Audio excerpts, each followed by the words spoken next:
So presence of mind को सबसे पहले हमें समझना जरूरी है। जो हमारा माइंड है उसमें ऑब्वियसली वो थॉट्स रहते हैं। तो थॉट्स का काम ही क्या है, हमेशा इधर उधर उधर उधर भागना। तो सबसे ज्यादा जरूरी है हमारे थॉट्स पे कंट्रोल होना। अगर आप उसको कंट्रोल इस तरीके से नहीं कि आप अपने थॉट्स को सप्रेस करो, नहीं।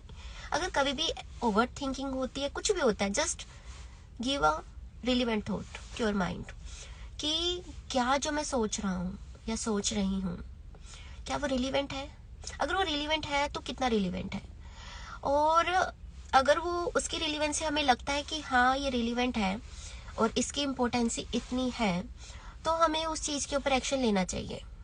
लेकिन अगर मान लो वो रिलीवेंट नहीं लगता तो उसके बारे में सोचना भी जरूरी नहीं है।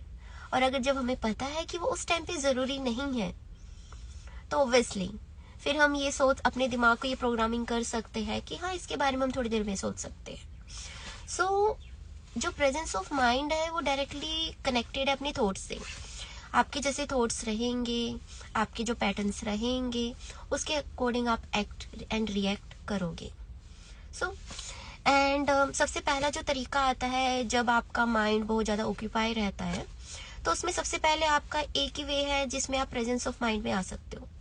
उसका चलो मैं वो बताने जा रही हूँ। एंड वो है कि अपने आप को अफर्म करना या अपने आप से बात करना। कैसे? अगर मान लो मैं भी गाड़ी चला रही हूँ, तो I just need to tell myself I am driving my car, that's it.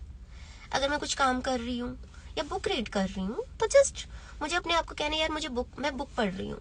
Automatically आपका दिमाग, जो आपका सबकॉन्शियस माइंड है, वो एक्टिवेट हो जाएगा जो चीज आप करना चाह रहे हो या जो चीज आप कर रहे हो उसके ऊपर फोकस करने के लिए।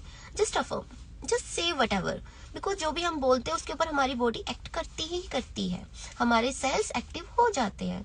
सो इट्स बेटर कि यार मुझे भी खाना खाना है। Automatically just say to yourself 7 times, okay, और 10 times और whatever suits the number.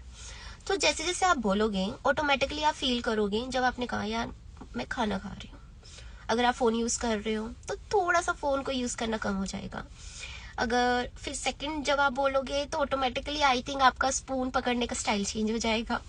And जब आप थर्ड टाइम बोलोगे ऑटोमेटिकली आपका सीटिंग पोस्चर चेंज हो जाएंगे, बिकॉज जो आपकी बॉडी है that is very conscious, very aware. But हम अपने माइंड में कहो या अपने पैटर्न्स में कहो, अपनी बॉडी को, अपने माइंड को कि just focus on your words. अगर आप इनसाइड से आउटसाइड नहीं जा सकते तो आउटसाइड